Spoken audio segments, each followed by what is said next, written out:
안녕하십니까. JTBC 시사진단 시작하겠습니다. 더불어민주당 새 사령탑에 예상대로 이낙연 의원이 선출됐습니다.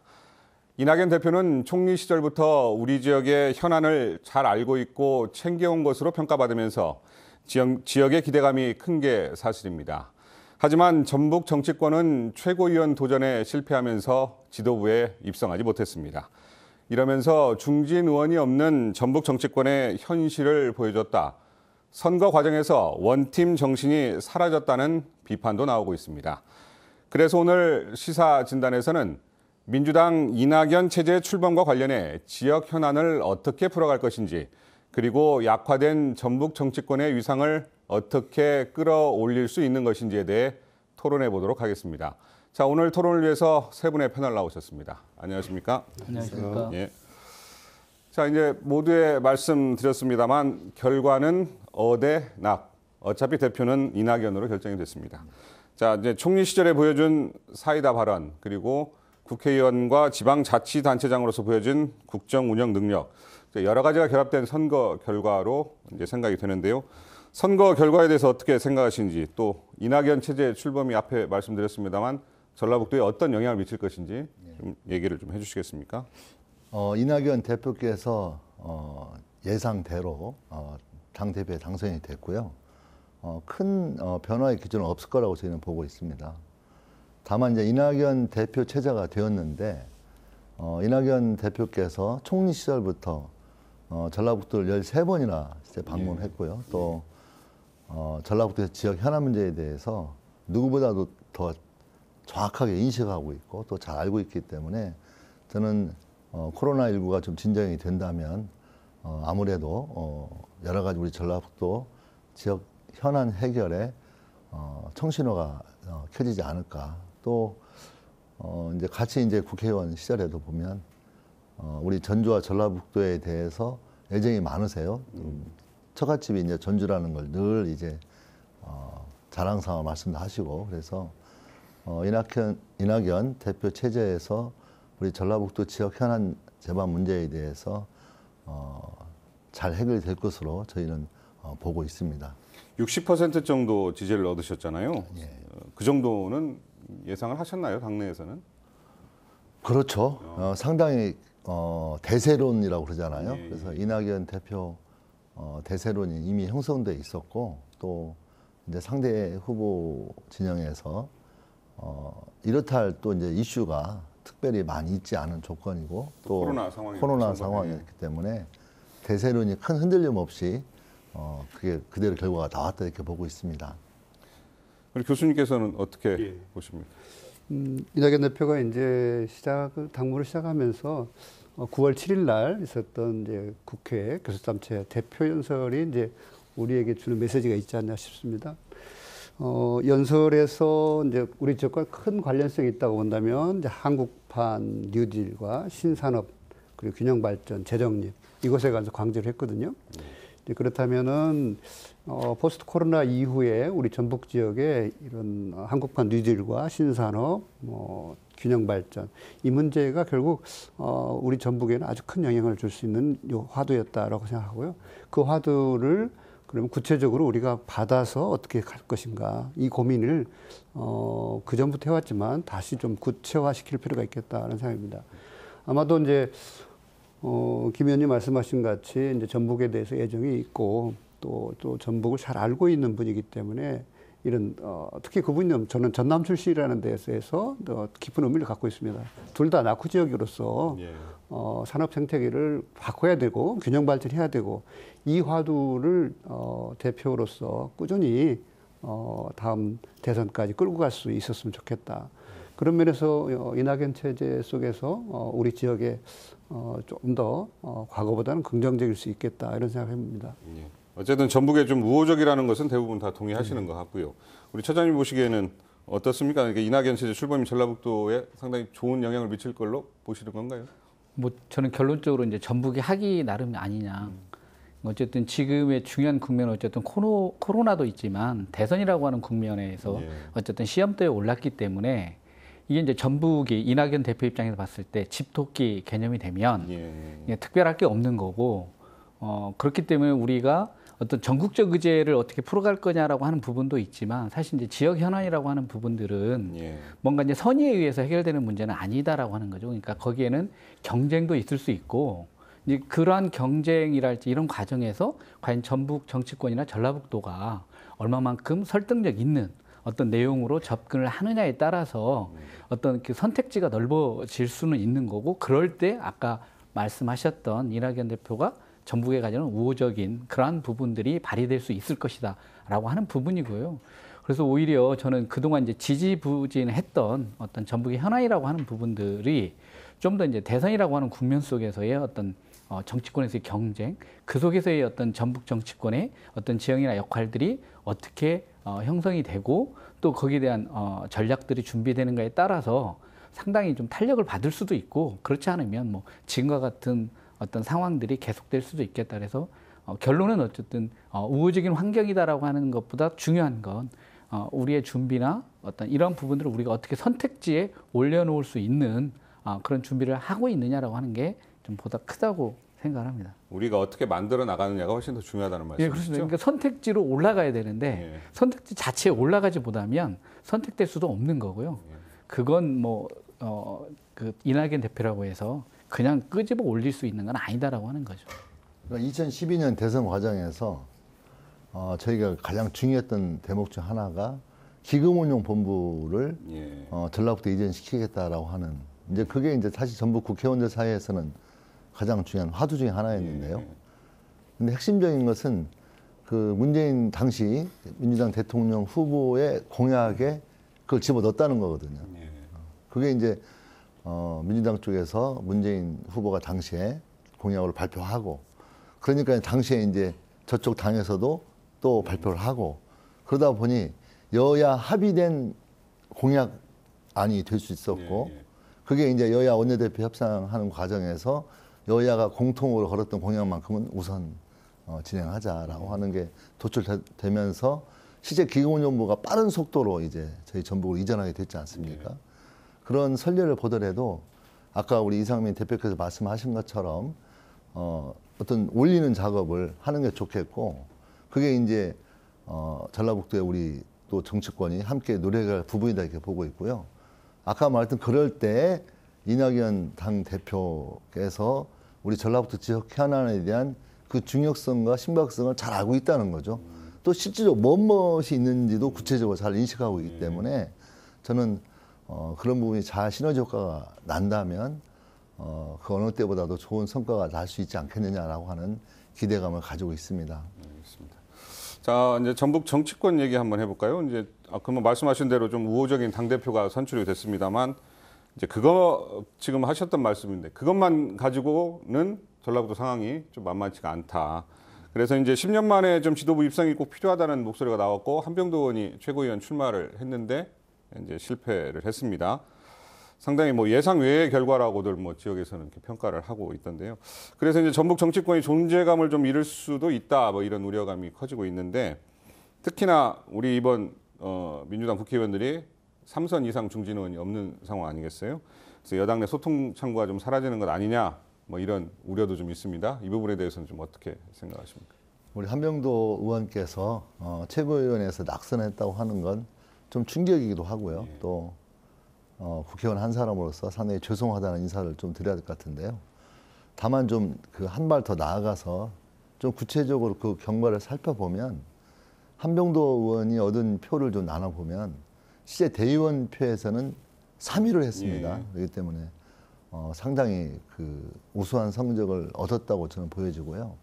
아무래도 대의원들의 표심은 어떤 각 지역위원회의 핵심 당직자들이라든가 당원들 이런 표심이기 때문에 사실 지역위원장을 맡고 있는 국회의원들의 입김이 아무래도 있을 수 있다고 저는 보이고 있고요. 다만 이번 선거에서 민주당의 경선 룰이 당원들의 참여를 보장했거든요. 그래서 권리당원 또 일반 당원들이 많은 부분 참여를 하게 됐는데 이 일반 그 당원들에 대한 인지도라든가 또 그런 어떤 그 지지도가 사실상 전체적인 최고위원 결과를 갈랐다 이렇게 보고 있습니다. 그래서 이원욱 의원 같은 경우에는 대의원에서 1등을 했지만 낙선했고 또 대의원 3위를 한 한병도 낙선했거든요. 그래서 좀 전체적인 전국적인 지명도를 갖지 못한 게 패인이 아니었나. 그래서 한병도 의원께서 17대 국회의원을 하시고 또 재선해서 21대 다시 원내에 들어오게 됐는데 그런 공백기가 실제로 그 영향을 주었다 이렇게 보고 있고요. 오히려 저는 한병도 의원은 정무수석을 지냈고 또 현재 청와대에서 핵심적인 어떤 인재로 활동을 해왔기 때문에 사실 최고위원회 낙선하긴 했지만 어떤 저희 전라북도와 또 우리 당 또 청와대 간의 어떤 연결고리로서 역할을 하는 건 최고위원이 되었다면 더 좋았겠지만 좀 그런 점이 좀 아쉽지만 가능하다 이렇게 보고 있고요. 우리 전라북도 국회의원들의 어떤 그 원팀이 깨진 게 아니냐라고 하는 일각의 우려도 저는 그렇게 보고 있습니다.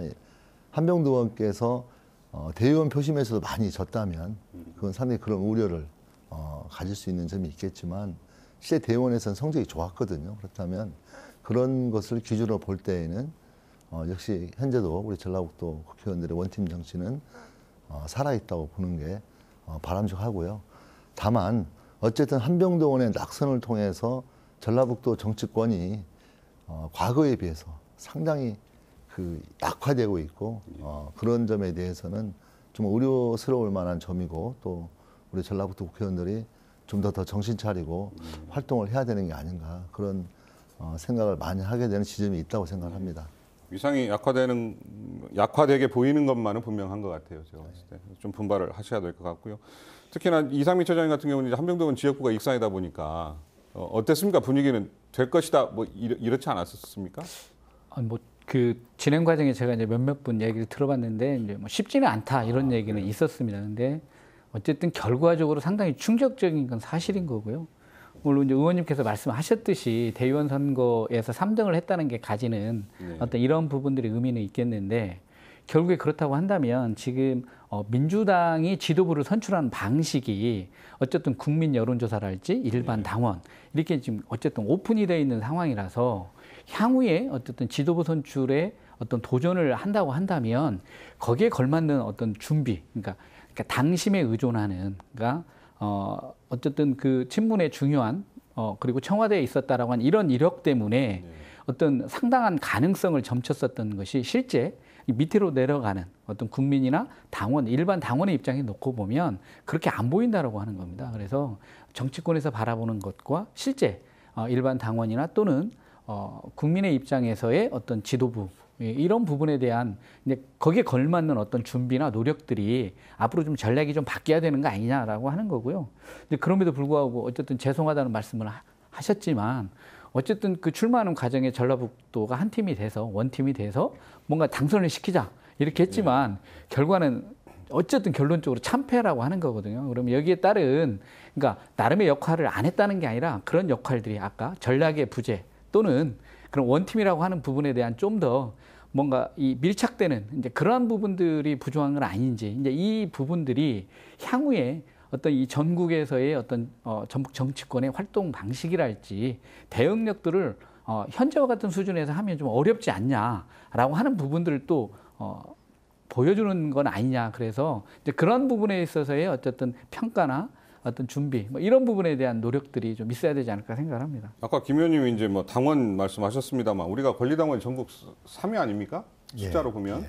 그래서 더더욱이나 이제 대의원에서 높은 득표를 했으면 권리당원이 많은 지역이기 때문에 굉장히 유리할 것이다. 뭐 이렇게 봤었는데 이제 그것이 안 됐던 것은 아무래도 전략의 부재, 너무 또 친문에만 의존한 거 아니냐, 뭐 이렇게 보여지는 것도 있고요. 교수님께서는 어떻게 보세요? 저는 이제 한병도 의원께서 이제 최고위원에 도전한 것은 전북 정치가 초재선 중심으로 중진이 없다. 그래서 지도부에 입성을 해야 된다. 이런 입장들, 여론들이 형성됐다고 봅니다. 그래서 그걸 대표해서 그러면 한병도 의원이 출마를 하겠다라고 선언했고, 그러면 거기에 원팀으로 함께 밀어주겠다. 뭐 이런 고민하지 않습니까? 저는 그런 면에서 보면 전북도당의 그 국회의원들께서 할 말이 별로 없다라고 봐요. 왜냐하면 똑같은 사례에서 광주의 양양자 의원 같은 경우는 초선입니다만 그냥 뭐 대의원 선거에서 많이 졌습니다. 하지만 권리당원에서 당선권 대의원 밖에서 당선권 있지만 권리당원 투표에서 결과를 뒤집었거든요. 그렇다면 우리 지역에서도 마찬가지라고 봐요. 이게 원팀이라고 이제 말은 하지만 실질적으로 우리가 이제 원팀이 어디서 무너졌는가라는 거예요. 이제 국회의원들 간에 이제 대표를 미는 과정에서 원팀이 무너질 수도 있고, 또 하나는 저는 우리 전북 도당하고 그리고 전라북도 소위 말하는 지방자치단체 지도자들하고 여기서도 원팀이 무너졌다고 봅니다. 그렇다면 원팀이라는 건 두 가지 구성이거든요. 아까 말씀드렸지 국회의원들 간에 똘똘 뭉치는 거, 그 다음에 국회의원과 그리고 도지사와 밀착된 네트워크를 형성하는 거. 여기서 무너지니까 결국 우리의 원팀이 무너지고 민주당이나 국회에서 발언권이 약해지는 이런 문제가 발생했거든요. 이제 이런 면에서 본다면은 뭐 지역의 국회의원들이 표면에서 나오는 말하고 실제로 움직이는 것하고 많이 표리부동했다. 이 점은 뭐 할 말이 없을 거라고 생각해요. 한병도 의원께서 이제 뭐 정말 8명 중에 7등을 했다는 것은 아무도 상상 못 했지 않습니까? 이제 그런 면에서 본다면 조금 더 원팀을 복원할 필요가 있다. 다시 처음부터 국회의원들과 그리고 전북 도청과 함께 원팀을 복원하는 이런 작업들이 필요하다. 저는 이제 전북 정치가 어차피 이제 초재선입니다. 그렇다면 국회는 결국 간사 정치거든요. 예. 그렇다면 간사 정치를 어떻게 활발히 할 것인가. 김 의원님 계시지만 우리 지역에 이제 어차피 중진이 안 되면 위원장은 못 하지 않습니까? 3선 아니면 불가능하니까 초재선들이 간사를 하니까 간사 중심의 정치에서 좀 더 적극적으로 역할들을 수행하면서 실리를 취하는 이런 자세가 좀 필요하지 않겠나 이런 생각입니다. 다행스럽게 지금 3분 정도가 간사를 맡고 계시죠? 예. 한병도 의원의 행자위, 안영 의원이 환노위, 김성주 의원이 보건복지위. 예. 네. 저번에 김성주 도당위원장 오셨을 때도 그 말씀을 하시더라고요. 중진이 없는 부분에 대해서 의견을 물었더니 금방 말씀하신 대로 국회에는 상임위 간사들이 굉장히 중요한 역할을 하는데 이제 간사들이 3분이 계시니까 그런 데서 어쨌든 여러 가지 것들을 좀 찾아오겠다 이런 말씀을 하시던데요. 지금 원팀 얘기가 나왔으니까 이제 자연스럽게 원팀 얘기 한번 할까요? 이제 아까 김인도 의원님께서는 원팀 정신은 깨지지 않았다 이렇게 말씀하셨고 또 이쪽에서는 원팀이 사실상 무너진 거 아니냐 이렇게 얘기를 하고 계시는데 저는 그렇게 보여요. 전라북도 국회의원 10명이고요. 민주당 9명이지 않습니까? 굉장히 적은 숫자니까 이게 진짜 똘똘 뭉쳐도 뭐가 이뤄내기가 굉장히 힘든데 여기서 갈라지면 안 된다는 게 이제 지역의 여론인데 그 또 민주당에 표를 몰아준 도민들 입장에서는 그런 걸 바랬던 거 아니겠습니까? 그 부분에 대해서는 어떻게 생각하세요? 그러니까 한병도 의원 최고위원 선거 과정에서 사실 어떤 원팀이 깨진다라고 하는 느낌은 전혀 받지 못했고요, 사실. 그리고 또 상당히 저희 지역은 뭐 총동원하자고 해서 이제 했는데요. 약간 어떤 정말 뿌리 깊은, 그러니까 정말 내면까지 정말 혼연일치돼서 했느냐라고 하는 질문에 대해서는 저는 결국 정치는 결과로도 말할 수밖에 없기 때문에 한병도 의원이 아쉽게 졌다면 또 아쉬운 일이 있겠지만 상당히 이제 하위권에 있으면서 저는 전라북도 정치권이 좀 반성하고 돌아보는 과정이 반드시 있어야 되겠다. 그리고 한병도 의원 선거 결과를 매개해서 좀 더 분발해야 되는 건 분명히 있다고 생각하고 있고요. 저는 이 도민의 명령 1번은 협치라고 생각합니다. 힘을 모아라라는 거고요. 또 힘을 모으는 과정에서 성과도 있을 거다라는 믿음이 있고 저는 오히려 도민들께서는 또 그렇게 저희들이 힘을 모아서 했을 때의 그 결과물에 대해서는 오히려 훨씬 더 관대할 수 있다고 저는 보고 있기 때문에 아까 말씀하신 간사들이 계시고 또 이제 저 같은 경우는 국토위에 있기 때문에 사실 전라북도 예산에 거의 대부분은 국토위에서 승부가 많이 난다고 해도 과언이 아니거든요. 그래서 저희들이 볼 때는 아까 우리 이기환 교수님 말씀하신 것처럼 실리 정치를 해야 되겠다라는 거고요. 저도 이제 국토위에 꼭 가겠다고 생각했던 것은 결국 결과론적인 건 실리더라는 거죠. 정치적 명분, 결국 최고위원을 재겠다, 또 지도부에 입성하겠다는 것도 결국 그걸 통해서 우리 전라북도의 지역 현안 문제에 대해서 뭔가 성과를 내겠다라는 거고요. 그런 점에서 비춰본다면 앞으로 저는 저대로 현재 뭐 국토위처럼 올라와 있는 지역 현안들이 상당히 산적해 있거든요. 예. 또 새만금 사업에서 수질 문제라든지 여러 가지 현안 문제도 많이 있고 또 군산 일자리 문제, 또 수소 문제, 또 금융 지정하는 문제에 대해서 여러 가지 현안 문제가 있기 때문에 저는 각각의 역할을 더 높여서 실리적인 접근을 통해서 나가는 게 이제 바람직하다고 생각을 하고 있고요. 이게 이제 이번 곧 있을 이제 대선과 맞물리지 않겠습니까? 대선 과정에서 또 각각의 결과물들을 대선 과정에 이렇게 좀 집어 넣는다면 저는 상당히 좀 지금보다는 좀 나아지지 않을까. 그리고 어쨌든 저희 전북 정치가 제가 이번에 저도 이제 4년 쉬었다가 다시 이제 가게 됐는데요. 19대하고 21대는 분위기가 굉장히 달랐습니다. 네. 그래서 과거 어떤 민주당이 호남 중심이었던, 사실 호남 중심을 탈색한다는 얘기를 많이 했거든요. 근데 이미 민주당은 호남 중심의 당을 넘어서버린 그런 과정이 있다면 더더욱 우리 정치인들이 힘을 모으고 또 실리적으로 접근하는 것에 대해서 도민들을 실망시키지 않게 해서 뭔가 해내야 되는 게 아닌가. 짧게 뭐 선거 결과를 놓고 뭐 결과론적입니다만 도당위원장 선출 과정에서의 갈등이 또 뭐 최고위원 선출 과정에서까지 이어졌다 뭐 이런 얘기도 나옵니다. 어떻게 생각하십니까? 그 점은 뭐 분명히 드러났지 않습니까? 예. 이제 도당위원장 선출에서 결국 추대하지 않고 경선으로 간 자체가 원팀은 현실적으로 어려웠다. 저는 이제 그 점은 이제 꼭 부정적일 수도 있지만 또 하나 긍정적인 측면은 현 주소를 그대로 보여줬다라는 거예요. 그냥 포장해서 가리는 것보다는 현 주소를 보여줬으니까 반성하고 그렇죠. 새로운 대안 국회의원들이나 더 정치권에게는 이제는 의무가 책임이 따르게 됐다는 거죠. 그런 면에서 저는 원팀이 이제 도당위원장 할 때부터 문제가 됐지만 이걸 다시 확인해 복원하기 위해서 이제 뭐 여론에 신문에 나왔습니다만 김성주 도당위원장하고 송하진 지사하고 뭐 미팅을 했다 이런 얘기도 있는 것이 결국 그런 현실적인 문제가 드러났고 그 문제를 어떻게 해결할 것인가 이 문제도 결국 정치가 해야 되니까 다시 스스로 반성하면서 스스로 대책을 마련하고 있지 않나 싶습니다. 예. 저는 이제 그 부분에서 그러니까 정치인은 숙명적으로 어쨌든 경쟁 관계에 있는 게 이제 깔려 있는 거고요. 예. 또 하나는 어떤 성과라고 하는 게 필요합니다. 근데 이제 그 지역의 현안들이 갖는 어려움 중에 하나가 어떤 성과를 한 의원이 독점하려고 하는 이런 경향들이 있는 거고요. 그러한 부분들을 어떻게 협력적으로 뭔가 성과를 공유할 거냐라고 하는 부분들이 전제되지 않으면 과연 지역 현안에서 과연 협력이 가능할 거냐. 그러니까 이제 지역이라고 하는 건 어쨌든 뭐 전주면 전주, 군산 뭐 이런 거점이라고 하는 부분들에 대한 게 잘 되면 군산의 의원이 어떤 그 성과에 대한 성과물들을 갖는 뭐 이런 부분이기 때문에 전주에 있는 의원이 굳이 군산의 현대중공업 문제랄지 이런 문제에 대해서 힘을 쏟겠냐라고 하는 문제가 있거든요.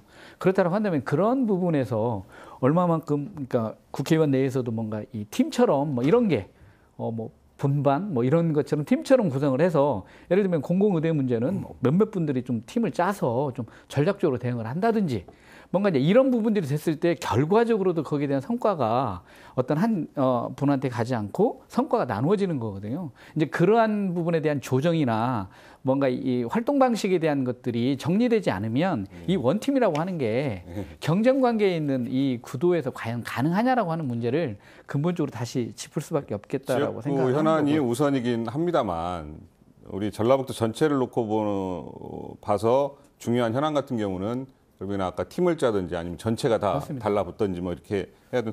그때 그 김성주 신임 도당위원장도 그 말씀을 그때 하시더라고요. 그러니까 결국에는 국회의원은 지역구, 그러니까 다른 지역구에 신경을 잘 못 쓴다는 거예요. 신경을. 근데 그러지 않겠다. 전라북도 뭐 군산 얘기라고 해서 꼭 신영대 의원만의 일은 아니지 않느냐. 그래서 그렇게 힘을 좀 모아나가겠다고 하는데 선거 결과를 보면 조금 이렇게 그게 과연 잘 되겠느냐 이런 우려가 좀 나오는. 그 점에 좀 말씀드리고 싶은 게 있는데요. 전 도민들도 좀 관심 있게 봐줬으면 싶은데요. 정치인들끼리의 경쟁도 있죠. 그리고 협치를 해야 된다고 것도 있지만 안 좋은 것도 있다고 저는 생각합니다. 그러니까 예를 들면 아까 특정 정치인이 성과를 독점하려고 하는 경향에 대한 싸워야 되는 문제라고 저는 봅니다. 근데 전라북도 지역 현안 같은 경우에는 제 경험상으로는 어느 특정인 한 명이 노력해서 되기는 불가능합니다. 그러니까 아까 우리 이상민 대표께서 말씀하셨지만 뭐 팀을 짜자 이렇게 말하는데 사실은 기금운용본부 이전 같은 경우에는 어떤 특정 의원의 노력이 될 수가 없어요. 그건 당시 10명의 국회의원들이 힘을 모을 때만 가능하다고 하는 거죠. 그래서 이미 전라북도가 과거의 위상, 그러니까 민주당의 중심이 호남이었고 또 호남 의원들이 어떤 영향력이 세던 시절에는 그 힘센 의원의 영향력이 있을 수 있었지만 이미 아까 말씀드린 것처럼 9명, 10명으로 굉장히 정치력이 축소가 된 현실 속에서 그 의원들이 단합하지 않으면 안 된다고 하는 현실에서 더더욱 협치를 강조하고 있기 때문에 저는 어떤 특정 의원의 노력으로 되었다라고 하는 것 자체가 그 말을 하는 것 자체가 우리 전라북도 정치의 독소다. 그래서 그렇게 원팀을 강조하는 이유도 그렇게 일삼을 움직여야만 군산의 문제도 해결될 것이고 새만금 문제도 해결될 것이고 새만금 문제도 군산 지역 의원의 문제가 아니거든요. 국토위 소속 의원도 있고 농림위 소속 의원도 있고 환노위 소속 그런 여타의 상임위의 노력 또 9명의 의원의 노력들이 될 때 그 전라북도 지역 현안이 해결된다고 저는 이해하고 있습니다. 그래서 오히려 도민들께서 정말 원팀이 되고자 하는 우리 전라북도 국회의원들에게 협치를 정말 명령하고 또 그렇지 못한 여러 가지 불순한 문제에 대해서는 도민 여러분이 분명히 찝어주는 것도 굉장히 중요하지 않을까 싶습니다. 그 부분에서 이제 한 말씀만 더 붙이면 사실은 이제 조정자가 필요한 거거든요. 그러니까 그러니까 정치적 성과를 한 의원이나 정치인이 독점하지 못하도록 하는 건 그래서 그러한 부분들이 좀 추진되는 과정에 그런 조정자 역할을 할 수 있는 그러한 부분들이 같이 결합이 정치권과 결합이 되어야 그 안에서의 어떤 그 내용이나 진행 정도가 보이기 때문에 이게 어떤 분의 노력에 의해서 되는 그런 문제가 아니라 그렇게 된다라고 하는 것들이 드러날 수 있는 구조를 만들어줘야 되는 거거든요. 그러니까 이제 그런 면에서 그래서 좀 활동 방식과 관련해서 물론 의원님들이 중심이지만 여기에 일정한 그런 팀들이 꾸려졌을 때 거기에 같이 협력하거나 균형자 역할을, 조정자 역할을 해줄 수 있는 그런 어떤 그 논의 구조, 네트워크를 좀 가지고 논의가 되고 그런 분들의 어떤 활동이나 이런 것들이 그쪽에 다시 소통되는 어떤 이런 과정들이 있으면 정확히 정말 이 사안에 대해서 어떤 의원이 얼마만큼 노력을 하고 그러한 노력의 성과들이 귀결되는가라고 하는 부분들이 좀 이렇게 객관화될 수 있는 좀 그런 부분들이 있지 않으면 논리적으로는 맞지만 협치가 현실화되는 부분들이 갖는 한계에 대한 부분들이 있거든요. 그래서 그건 굉장히 쉬운데 생각보다는요.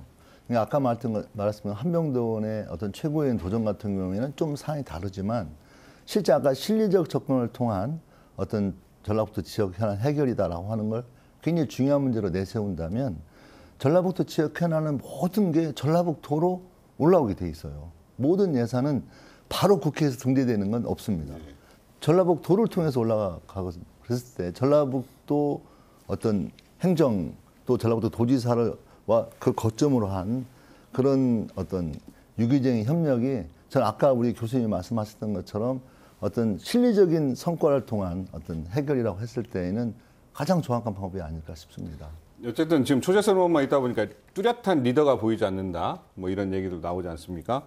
그래서 이제 아까 말씀하신 뭐 조정자 역할을 그런 리더가 좀 해줬으면 하는 바람도 있지만 오히려 또 초재선들이 많다 보니까 그런 말씀도 하세요. 과거보다는 굉장히 소통도 잘 되고 뭐 수시로 전화하고 뭐 의원실에 가서 현안에 대해서 뭐 얘기하고 뭐 이런 것들은 잘 된다고 그러는데 실제로 그렇습니까? 네, 실제로 그렇죠. 그러니까 전라북도 공무원들도 오기 굉장히 편하고 기초도 말할 것이 없고요. 과거에 또 패다는 선수 높은 의원들끼리 또 싸워서 갈등하고 그게 언제나 늘 문제였지 않습니까? 그래서 저는 오히려 그 점은 분명하게 잘 되고 있다고 보고 있고요. 다만 그걸로는 부족하다고 이제 보기 때문에 또 다른 그 어떤 것을 더 위해서 더 힘을 모아야 된다 이렇게 저는 되고 있다고 보고 있고요. 실제 소통이라는 측면에서 보자면 굉장히 활발하다고 봐야 된다고 생각합니다. 지금 뭐 교수님 말씀드린다면요.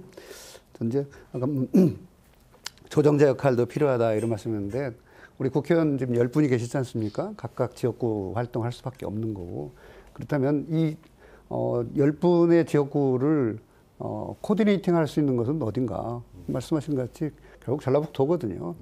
도가 그 코디네이터를 윗급이 아니라 서로 네트워킹을 형성하고 근데 여기서 서로 우리가 이제 여기에 이제 자기의 정치적인 이익을 먼저 생각하면 문제가 발생한다고 봐요. 과거에 우리가 김제공항이라든가 이런 문제가 패착이 끝난 것은 바로 코디네이팅을 서로 해서 네트워킹을 형성해서 극대화시켜야 되는 작업에 여기서 자기 이익을 먼저 생각했다라는 거죠. 지역의 지도자들이. 이제 그런 면에서 본다면 저는 뭐 10분의 이제 국회의원들하고 도지사하고 이 네트워킹이 굉장히 중요하다. 이 코디네이팅을 하지 않으면 결국은 국회에 가서도 발언권이 약해질 수밖에 없거든요. 알겠습니다. 자, 이제 지금까지 이제 전당대회 결과를 가지고 좀 얘기를 나눠봤는데요. 이제 좀 실질적인 문제를 좀 짚어봐야 될 것 같습니다. 자, 이제 여러 가지 상황이 이제 전라북도에 좀 불리하다 보니까 내년도 국가예산 확보가 쉽지 않을 거다. 뭐 이런 얘기도 나오고 있고요. 집권여당 프리미엄이 있음에도 불구하고 과거 그 4+1 협의체가 얻어낸 그 국가예산 이상의 것을 과연 얻어낼 수 있겠느냐. 뭐 이런 우려도 좀 있습니다. 그리고 지금 예산조정 소위에 또 어떤 분이 좀 참여하려고 하는지 뭐 그런 움직임도 좀 듣고 싶고요. 예.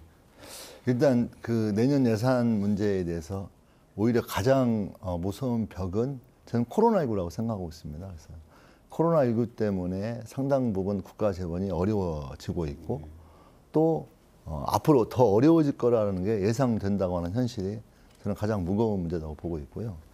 현재 저희 전라북도는 2020년까지 완료된 사업이 약 4,300억 정도가 이제 완료가 됐기 때문에 이제 끝이 나는 거고요. 그래서 현재 부처 반영액은 7조 5천억 정도가 되고 있고 제가 이제 8,200억 정도 요구했는데 상당히 그 갭이 상당히 있다고 저는 봐야 되고요. 오히려 저는 이 예산 규모로 볼 때 이미 7조 5천억 정도 배정을 받았을 때 전년 대비해서 그 편성 단계로 보자면 약 4천억 정도 이상을 제가 이미 더 확보한 상태이기 때문에 부처에서 올라온 예산이 그렇다는 그렇죠. 말씀이시죠? 예. 저희가 이제 8조 원을 이번에 한번 해보겠다라는 게 비춰보면 상당히 좀 코로나 때문에 좀 답답한 어려운 현실이지만 코로나19 생각하고 또 저희 사업이 이번 2020년도에 완료된 사업이 약 3천억이 넘는 규모를 고려해 볼 때 저는 실제 평년장도 하고 있다 이렇게 보고 있습니다. 그래서 저희들은 이제 여기서 이제 국회 증액 단계에서 일부 이제 증액을 좀 시켜야 될 과정이 남아 있고요. 또 이제 나머지 여분의 예산은 이제 공모 사업이라든가 이런 예산이 있기 때문에 공모 사업에서 좀 더 적극적으로 해보자. 특히 이제 그런 숙제가 예산 규모가 큰 국토위에 이제 그런 게 많이 있기 때문에 저 개인적으로 압박이 상당히 많이 되고 있습니다. 그렇지만 책임이 무거우시네요. 네, 그래서 국회 증액 단계와 또 공모 단계에서 예산을 더 추가해보자라는 게 저희들의 현재 작전이고요. 이번 그 예결위는 현재 이상직 의원하고 윤준명 의원께서 예결위원 들어가 있기 때문에 두 분 중에 한 분 정도가 소위에 들어갈 수 있지 않을까 이렇게 보고 있고 어쨌든 전통적으로 전라북도에서 소위에 한 명이 들어갈 수 있도록 현재 원내대표 진영과 의논을 잘 해서 결론을 내려야 되겠고요. 이제 여기에 이제 바로 우리 전라북도 지사 또 우리 나머지 국회의원들이 협력이 이제 그런 정치적인 협력들이 한 명을 이제 넣어야 되는 오히려 최고위원 되는 것보다 더 중요한 일이 남아있다고 생각합니다. 제가 봤을 때 2021년 국가 예산은 결국에는 이제 그린 뉴딜 사업을 얼마나 잘 만들어내서 국가에서 돈을 받느냐가 이제 좌우를 할 것 같아요. 그런 부분들 전라북도하고 좀 신경을 많이 쓰셔야 될 것 같은. 그렇죠. 그러니까 기존에 해왔던 것들을 잘 마무리하고 또 그것들을 좀 더 제대로 하는 것도 중요하겠지만 이번 문재인 대통령께서 그린 뉴딜이라고 하는 새로운 전략을 짜고 있고 그게 이제 내년부터 이제 펼쳐져가는 과정이기 때문에 초기 단계에 저희들이 전략을 잘 짜서 제대로 거의 끼어 들어갈 때 오히려 전망성이 더 열리지 않겠느냐 이렇게 보고 있고요. 또 한 가지는 어쨌든 지금 준비 단계에 있지만 혁신도시 시즌 2가 이제 아무래도 진행될 거다 이렇게 보고 있습니다. 그래서 현재 저희 국토위 차원에서 혁신도시 평가가 조직되었는데 그 평가 결과 썩 바람직한 것만은 아닙니다, 사실. 어쨌든 그렇지만 문재인 정부의 기본적인 국가 운영 철학 중에 하나가 이제 국가 균형 발전이고 또 이낙연 대표도 이번 대표 연설에서 여러 차례 강조를 했기 때문에 중장기적 과제로 혁신도시 시즌2를 제대로 준비하는 게 또 중요한 과업이 되지 않을까 싶습니다. 이번 국가 예산은 어떻게 좀 어느 부분에 좀 신경을 써야 된다고 보십니까? 예, 말씀 주셨는데요. 어쨌든 국가 예산은 계속 팽창을 하고 있고 내년 내후년도 아마 최소한 한 3년 정도는 지금보다 계속 규모가 커질 거다. 거기서 이제 전라북도 얼마만큼 예산을 확보할 거냐라고 하는 문제가 있는데 저는 이제 저희가 지역 현안이라고 하는 부분과 밀접하게 연관이 되어 있다고 생각합니다.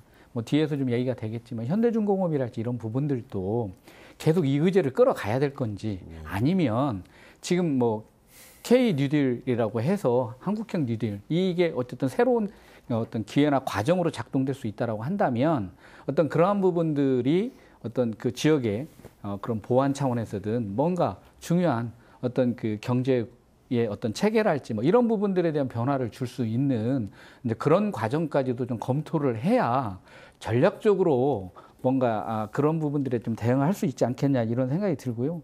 어쨌든 이제 본 예산에 그만큼 이제 들어간 건 이제 1차전이 끝난 거고 말씀하신 대로 뭐 이제 증액하는 부분이랄지 보다 이제 더 중요한 건 지금 뭐 내년 한 20조인가요? 이렇게 되는 뉴딜과 관련한 부분에서 전라북도 얼마만큼 정책을 좀 준비해서 사업을 가져올 거냐라고 하는 부분들이 이제 어쨌든 핵심적으로 좀 남아 있다. 이제 그런 부분에서 지금 지역적 논의가 좀 필요한 부분들을 빨리빨리 좀 진행을 해야 한다고 생각합니다. 거기에 아까 그런 이제 그 현대중공업도 있고 새만금도 어떤 방향성과 관련한 논의들이 빨리 되어야 이런 과정에 어떤 그 뉴딜이라고 하는 부분과 어떻게 연계를 지을 건가 뭐 이런 부분들이 좀 나올 수 있는 건데 이제 그런 의제가 좀 정리가 안 되면 상당히 좀 또 어려운 부분이 있지 않겠냐 이렇게 생각합니다. 저 현안 뭐 지금 코앞에 닥친 현안이 이제 국가 예산하고 제가 봤을 때 공공의대 문제인 것 같습니다. 이낙연 대표도 국회 대표연설에서 공공의료 체계 구축을 이제 강조한 바 있고요. 사실 우리가 이제 공공의대 지역에서 얘기합니다만 그 서남대 의대 정원을 가지고 지금 하자는 거 아니었습니까? 그러니까 지금 이번에 의사 파업하고 좀 꼬인 부분이 있습니다만 공공의대는 그 문제하고는 별개의 문제인데 지금 국회에서 결국에는 이제 국회에서 앞으로 처리를 해나가야 되는데 저기 김성주 의원이나 이용호 의원이 이제 강한 추진 의사를 밝히고 있습니다. 그런데 쉽지만은 않을 것 같아요. 어떻게 좀 전망을 하고 계십니까, 교수님? 저는 이제 그 공공의대 정책하고 이번 의과대학 정원 문제, 이 문제는 민주당의 전략 실패라고 저는 보고 있어요. 그 중에 하나는 뭐냐면 공공의대 설립의 문제는 그게 뭐 대학원 체제든 어떤 형태든 대학 체제든 상관없이 국회에서 결정한 문제입니다. 49명이라는 서남대 의대의 정원을 가지고 공공의대를 만들고 그 다음에 우리나라에서 뭐 돈과 생명을 주고 가장 큰 이익 집단이 의사협회 아닙니까? 이제 그 집단하고 맞대응해서 싸울 준비도 안 된 상태에서 한 거를 할 게 아니라 180석이라는 의석을 갖고 있는 거대 정당이 국회에서 공공의대를 먼저 의결하고 그 다음에 저는 뭐 이제 호남권에 공공의대가 만들어지면 당연히 충청권, 영남권, 수도권, 강원권 다 만들어들려고 할 겁니다. 그럼 50명 정도 정원이라면 향후에 지역의사를 한다면 200명까지도 늘어날 가능성이 있거든요. 그렇게 간다면 국민 여론이 지금 뭐 공공의료에 대해서는 누구나 다 인정하지 않습니까? 여론도 아주 좋고. 그러면 국회에서 할 일을 먼저 해야 된다.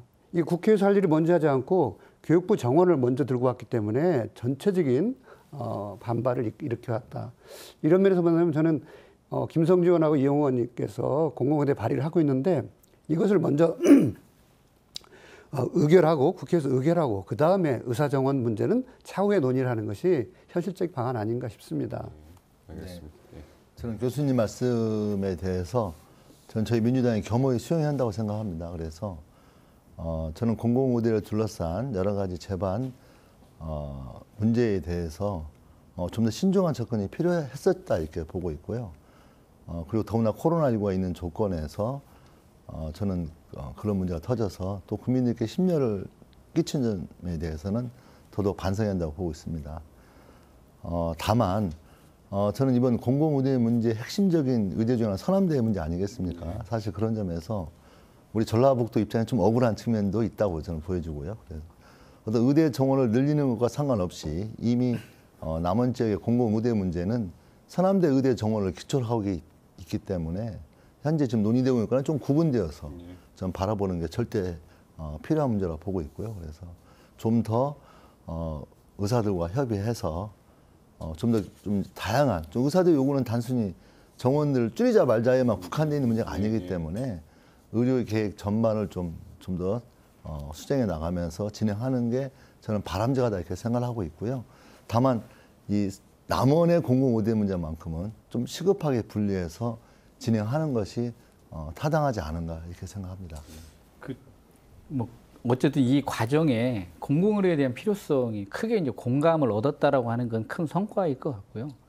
근데 좀 아직도 민주당이 약간 좀 패착같이 가는 부분이 의사랑 협의를 한다라고 하는 이 협의 구조가 과연 어쨌든 그 이익 집단인 그쪽에 계속 끌려갈 수밖에 없는 구조다. 그래서 저는 협의 구조를 어쨌든 이 의료와 관련된 이해 당사자, 특히나 이 소비자인 국민들의 어떤 대표성을 갖는 그런 형태로 협의체를 꾸려야 거기에 대한 어떤 공공의료의 중요성 그리고 공공의료에 대한 질적인 문제, 그러니까 이번에 어쨌든 이 과정을 통해서 아마 남원 지역에 의대가 공공의대가 들어선다고 하더라도 질적으로든 재정적으로든 지금보다 훨씬 높은 수준에서 얘기될 수밖에 없다라고 하는 그런 어떤 장점도 있다. 대신에 이제 그게 지켜지려면 협의체 어디가 들어올 거냐, 의사협회랑 그 국회, 의사협회랑 보건복지부 이런 관계가 아니라 어떤 사회적 협의를 이룰 수 있는 그런 구조 속에서 의사를 좀 끌어가는 문제가 필요할 것 같고요. 앞에서 어쨌든 이제 서남대 정원 문제를 가지고 하는 이제 그건 좀 분리를 해서 가야 한다는 게 이제 전북권의 입장이긴 할 텐데, 그렇게 갈 수밖에 없을 것 같아요. 근데 제가 뭐 의사파 관련해서 여기서 토론도 했습니다만 가장 아쉬웠던 건 그거였습니다. 그러니까 뭐 협의를 하든 합의를 하든 좋습니다만 그 주체 가운데 하나인 국민들이 배제가 돼 있었다는 거죠. 그래서 특히나 그 초벽 건강보험 적용 같은 경우는 건강보험을 더 내는 것은 국민들 아니겠습니까? 국민들이 원하면 해줄 수도 있는 문제인데 너무 의사협회한테 끌려다닌다 뭐 이런 생각도 좀 들고요. 저는 이제 그렇게 봐주시면 어쩔까 싶어요. 저는 지는 게 이기는 거다 이렇게 국회에서 제가 얘기한 적이 있거든요. 코로나19 때문에 많은 어떤 의료적 어려움이 있는 조건에서 지금 당장 원칙을 관철하려고 하면 안 된다라는 거고 결국 지는 게 이기는 거다. 그래서 어쨌든 민주당이 뭐 다 잘했다고 볼 수가 없기 때문에 일정한 민주당의 문제점도 있다는 점에서 이번 코로나19라는 중체대한 어떤 그런 과정에 있어서는 결국 지는 게 이기는 거고 이제 코로나19가 정리가 되고 이제 새롭게 이제 논의가 시작할 때 저는 뭐 의사를 이겨먹겠다 이런 표현보다는 저는 상당히 이번 논란을 통해서 전 국민이 관심을 가졌기 때문에 저는 그 국민들의 의견들이 반영되는 구조를 자연스럽게 만들어 준다면 좀 합리적인 대안으로 해서 잘 마무리되지 않을까 싶다는 거, 그게 이제 가능하다는 거고요. 다만 이제 또 강조 한편을 하고 싶은 것은 남원 지역 문제만큼은 좀 별도로 하자. 왜냐하면 이 의사정원 문제가 중요한 쟁점이기 때문에 굳이 이 남원 공공의대 문제를 거기에 함몰시켜서 논의할 필요는 없지 않겠는가 그렇게 생각합니다. 따로 떼어내서 하고 싶은데 그게 쉽지 않을 것 같아요. 예. 자, 지금 뭐 시간이 조금 뭐 모자라니까 저희가 한번 제3금융중심지 지정 문제하고 현대중공업 군산조선소 재가동 문제 뭐 이런 것들을 좀 같이 좀 논의를 좀 했으면 좋겠네요. 그러니까 어떻게 보십니까? 제가 봤을 때 제3금융중심지 지정 문제는 진짜 똘똘 뭉쳐서 요구를 해서 따내야 될 것 같은데 금융위원회를 관할하는 상임위원회에 전라북도 국회의원이 한 명도 들어가 있지 않습니다. 그 이전에도 이제 지적됐던 문제들이에요. 과연 그래서 그 상임위에도 없는데 과연 금융위원회가 지정을 해주겠느냐 뭐 이런 얘기도 있고요. 지금 현대중공업 군산조선소 재가동 문제는 아까 이제 말씀하셨지만 이게 대기업 기업의 문제 아니겠습니까? 그래서 정부가 개입하는 것도 어느 정도 한계가 좀 있을 것 같고 또 엊그제 군산역 일자리 관련해서 전기차 그게 제대로 안 될 것 같다는 얘기도 나오고 있는데 한번 뭐 고용이나 뭐 일자리나 뭐 이런 거 관련해서 같이 한번 얘기를 좀 해보실까요? 제가 좀 말씀드리고 싶었는데요. 농생명 금융중심지의 이 과업이 정확한 현 주소는 어디냐라는 걸 좀 따져볼 필요가 있다고 봅니다. 농생명 금융중심지 현안에 대한 정확한 현 주소는 농생명 금융 중심지를 만들기 위한 기본적인 인프라가 제대로 만들어 있지 않음으로 인해서 보류된 상황이라고 봐야 되거든요. 그렇다면 이 상태에서 농생명 금융 중심지를 하자 이렇게 선언적으로 선언하는 건 실제 저는 전혀 도움이 안 된다 이렇게 생각을 하고 있고요. 그래서 구체적으로 그러면 인프라가 부족하다면 그 인프라를 어떻게 준비해 나가면서 일정한 인프라가 구축되었을 때 다시 농생명 금융 중심지 지정 문제를 거론하고 논의하는 것이 훨씬 더 실리적이라고 저는 이렇게 보고 있습니다. 그런 점에서 연기금 자산운용 특화 금융도시 뭐 이런 걸 주제로 해가지고 전주시가 이번에 지금 굉장히 인재를 영입하고 그런 TF팀을 만들었지 않습니까? 그런 노력 또 전라북도에서 새롭게 금융 중심지 지정을 위해서 설계도를 새로 짜는 준비를 하는 과정 이런 것들이 저는 좀 그런 거에 주력을 해야 된다고 생각하고 있고요. 제 개인적인 생각으로는 이제 다음 상임위 2년 후에 재편되지 않습니까? 그쯤에 한 명이 정무위로 이제 과업을 받아서 들어가는 게 훨씬 더 합리적이라고 저는 보여지고 2년 안에 인프라를 좀 갖춰 나가야 되는 노력들이 있어야 된다 이런 그렇죠. 그런 말씀이시죠? 준비들을 지금 계속 하고 있는 과정이고요. 또 하나는 혁신도시 시즌2가 이제 좀 더 미뤄지지 않겠습니까? 또 혁신도시 시즌2는 반드시 대송과 맞물리게 돼 있다고 생각합니다. 전국적 이해관계가 충돌하는 거기 때문에 그렇다면 혁신도시 시즌2를 준비하는 과정에서 소위 말하면 아까 말한 저희가 이미 이전되어 있는 그런 기관들, 금융기관들이 연계할 수 있는 기관들 위주로 어떤 준비를 해나가고 그런 계획들이 설득력을 갖추고 짜임새 갖추게 된다면 저는 한 걸음 농생명 금융 중심지라고 하는 과업에 다가가는 게 아니냐. 그래서 현 단계 좀 그런 과업들을 정확히 인식하는 게 필요하다 이렇게 생각합니다. 그 점에 대해서 뭐 동의를 하고요. 내발적인 조건 조성을 한다. 뭐 이런 이야기로 좀 들을 수 있겠습니다만 저는 좀 대통령을 불편하게 해야 한다 이렇게 생각해요. 네. 대선 공약이었다는 말씀이시죠? 그렇죠. 네. 어차피 이 문제는 제3금융도시는 결단의 문제거든요. 부산과 차별성이 있는 방금 말씀하신 것 같이 금융도시, 농생명 분야를 특화시켜서 가겠다라고 했으면 그걸 대통령이 공약을 지켜라는 불편한 얘기를 해줘야지 이 불편한 얘기를 서로 안 하는 거예요. 사람 이제 친문재인 정권 중심의 국회의원들이기 때문에 그 문제를 불편한 얘기를 안 한다는 거예요. 저는 불편한 얘기를 해서 대통령을 불편하게 하고 그러면 이낙연 대표도 불편해지고 그러면 그 실무 책임을 맡고 있는 정세균 총리는 우리 지역 출신 아닙니까? 그럼 이 문제를 정치적으로 풀어가야 되지 이것을 국회에 가서 국회의원 한 명이 간다고 해서 해결될 문제는 저는 아니라고 봐요. 결국은 저는 문재인 대통령을 심각하게 불편하게 해야 된다. 공약사항이라는 것을 지켜라고 해서 이걸 이제 가지 않으면 결국 이 문제는 유야무야 끝날 확률이 제가 봤을 높습니다. 때 이거 다시 다음 대선 때 대선 공약으로 올라갈 것 같아요. 그렇죠. 그럼 뭐 4년, 네. 8년 이렇게 가는데 네. 저는 하세요라고 봐요. 알겠습니다. 네.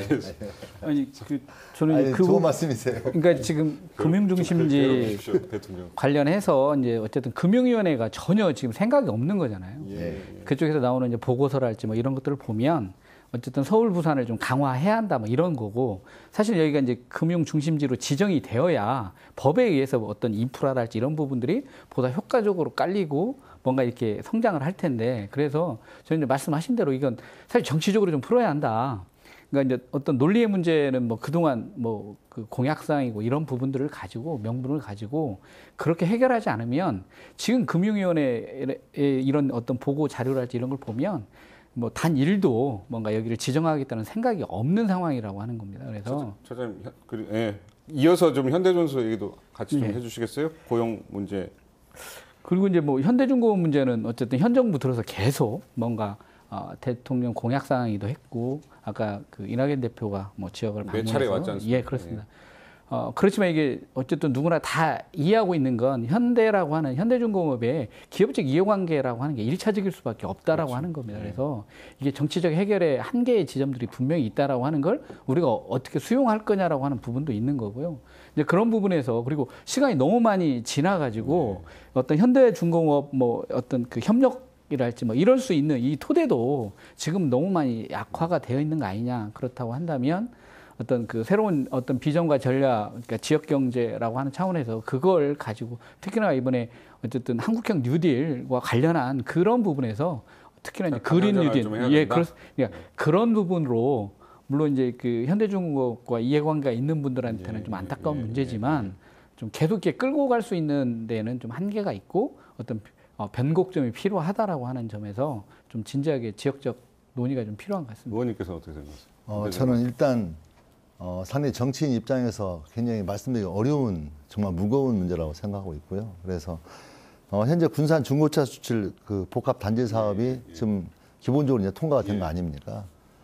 상당히 그게 어느 규모에 어느 성과가 있는 거다 이렇게 말씀드리기 이전에 저는 군산 지역이 현대중공업 또 여러 가지 그 문제를 고려를 해서 어려워지고 있다라고 하는 거에 대해서 아주 강한 어필을 계속 하는 것이 일정한 효과가 있다고 생각합니다. 왜냐하면 웬만큼 심각한 게 아니고 군산 지역이 너무 심각하기 때문에 그래서 이 군산 중고차 수출 복합화 단지도 저는 일종의 그런 성과라고 보여주고 있고요. 또 전기차 생산 문제도 지속적으로. 그래서 이런 문제를 계속적으로 현대중공업이라든가 이런 현대조선 문제에 하나에 매달려서 그걸로 하느냐라고 하는 건 기본적으로 반대하고 또 다른 여러 가지 그런 전략들을 잡아서 지속적인 노력을 해나가는 저는 양쪽의 어떤 작전이 필요하다고 생각하고 있고요. 이것 때문에 이게 안 된다면 모르지만 오히려 이것 때문에 이게 더 잘 되는 것도 있거든요. 아, 그렇지. 거기 심각하지 뭐 이런 거기 때문에. 유일하게 그냥 재가동시켜라 이것만 주장해서는 안 된다는 안 된다. 말씀이시죠? 그래서 현재 뭐 군산 중고차 복합화 단지도 그렇고 전기차 문제도 그렇고 기타 여타의 어떤 군산 지원 문제에 대해서 우리 신영대 의원께서 노력을 많이 하고 있지만 전체 우리 군산 문제는 전라북도 전체 의원들의 문제라고 인식하고 있기 때문에 저는 그런 양동작전이 필요하다고 생각하고 있고요.